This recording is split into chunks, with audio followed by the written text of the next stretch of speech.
We're featuring the flavors of fall in our kitchen today, and we're happy to have Jon Soileau, sous chef at Providence New American Kitchen, to walk us through an amazing dish. What are we cooking up today? We are doing our famous short ribs today, and we do these short ribs with amazing grits. They have got a little bit of jalapeno, some shallots in there, and then we fold in some Swiss chard as well. A bit of color, a little bit of contrast.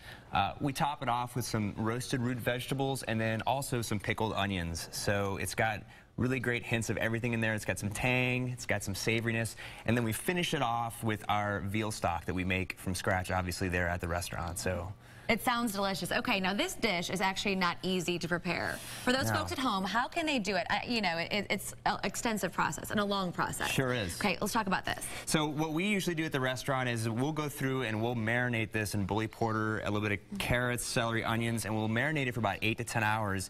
And then we actually cook it for 48 hours at a very low temperature. So it's a long process. Now, if someone at home wants to do this dish, you can find short ribs at Sam's Club, at your local butcher shop.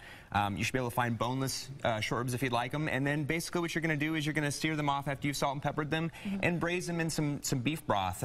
You know, probably about 4 to 6 hours thereabouts. Maybe hit it with a little bit of white or red wine too. Ooh, yeah, and it's just perfect and a nice balance. So. Okay, now you like the bone to be out of your short rib. Why is that? It's better for our diners that way, really. I mean, you know, the bones can be kind of intimidating when you find them in a piece of meat there at a restaurant. When you go, you really don't want to have to play with that on your plate. And so we've done that, and we've designed this to try to make it easier for a guest. Okay, it looks delicious. Okay, what do we have here?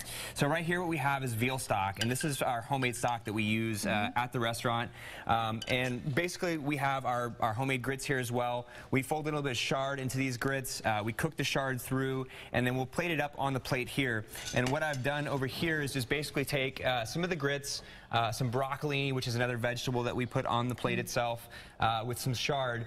We put the beef right on top of the vegetables there, and then we top it off with these roasted root vegetables. And really, it's kind of what we're using over here, and it's going to vary from season to season. Right now, we're using butternut squash, celery root, parsnips, carrots, and then we'll take the sauce itself, come around, and do a little bit of sauce right over the top.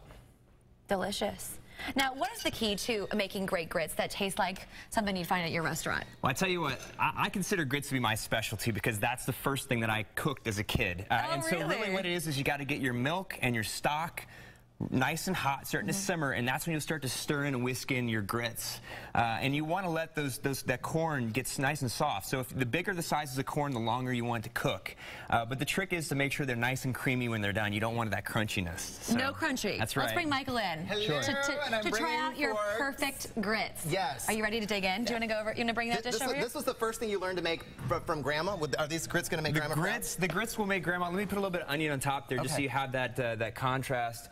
But the grits would make Grandma very happy. As a matter of fact, I take pride in my grits. Oh, I'm just gonna hold this. I'm just gonna dig right into the bowl. I'm just gonna go for it. They're that Whatever good. works for you, Michael.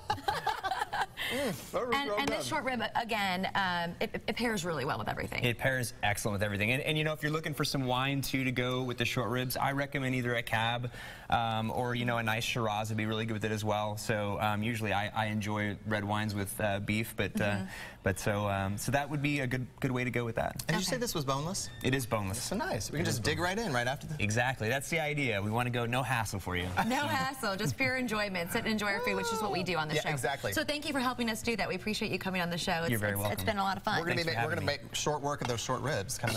And I expect the two of you to come out to the restaurant again and visit us sometime soon. Yeah, I was out there last week. It's phenomenal. Go. Take your hubby. It's awesome. Take my hubby? Okay. It's awesome. It's a good date night. This is a great indication that it's a delicious restaurant. So, are things going well? Things are going awesome. We've just been really busy, so we're blessed and thankful.